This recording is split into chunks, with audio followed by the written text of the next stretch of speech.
Pemirsa, masih bersama kami di Presisi Pagi.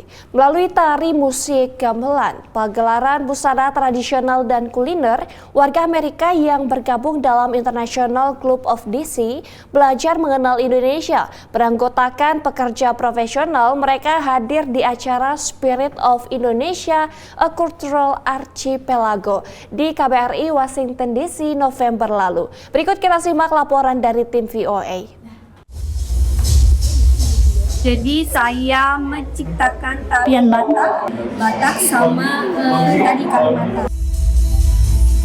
Keberagaman budaya Indonesia menjadi daya tarik yang membawa warga Amerika di Washington DC datang ke gedung Kedutaan Besar Republik Indonesia pertengahan November lalu. Ini kan diplomasi publik ya, Mas. Jadi selain kita ingin menarik perhatian masyarakat Amerika Serikat dengan budaya kita yang indah banget, musik kita yang indah gitu ya, dengan makanan yang enak, juga ada kesempatan networking juga. Selain melalui tarian dan musik, acara bertajuk Spirit of Nusantara, A Cultural Archipelago juga menampilkan fashion show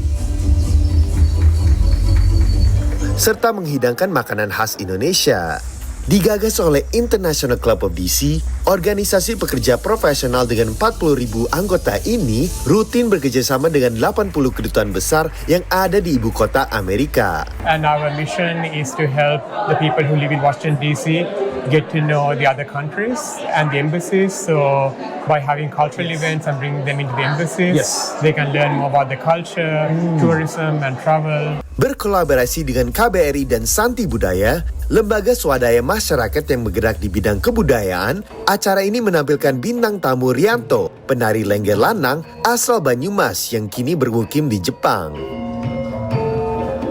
Dan kali ini saya memperkenalkan tari lengger bagi masa Ikat lengger karena sekarang generasi untuk lengger lanang kan sudah semakin jarang, dan saya ingin memperkenalkan di Amerika ini supaya mereka ada perhatian untuk lengger lanang yang ada di Banyumas.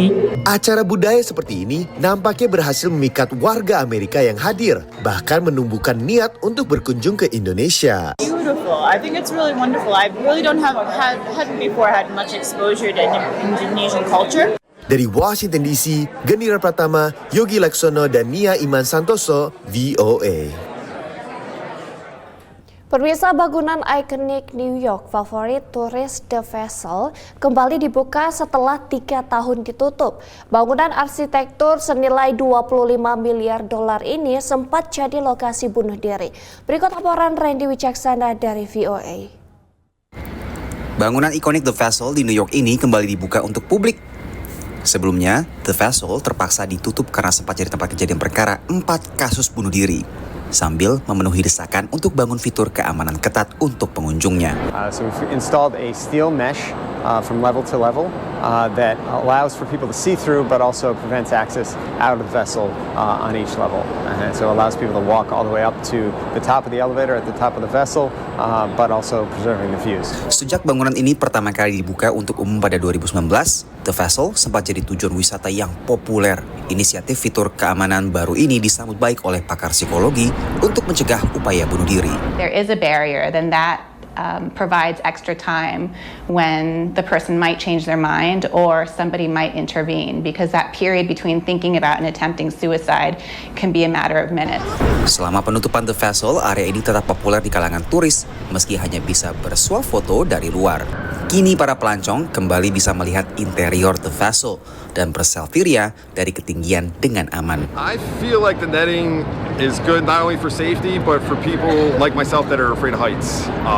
So it's a good thing, it keeps people safe. Setelah dibuka kembali, The Vessel bisa dikunjungi dengan biaya masuk $10 atau sekitar Rp150.000. Bangunan yang kini jadi ikon baru kota New York berada di kawasan mewah barat di Manhattan. Bunuh diri jadi salah satu penyebab kematian yang cukup fatal di New York. Data tahun 2019 misalnya menunjukkan ada 525 orang yang tewas bunuh diri di negara bagian New York. Dan lompat dari ketinggian jadi penyebab bunuh diri keempat terbesar di New York City. Pada tahun 2021 misalnya, terakhir ada seorang remaja berusia 14 tahun yang lompat dari ketinggian dan tewas di sini.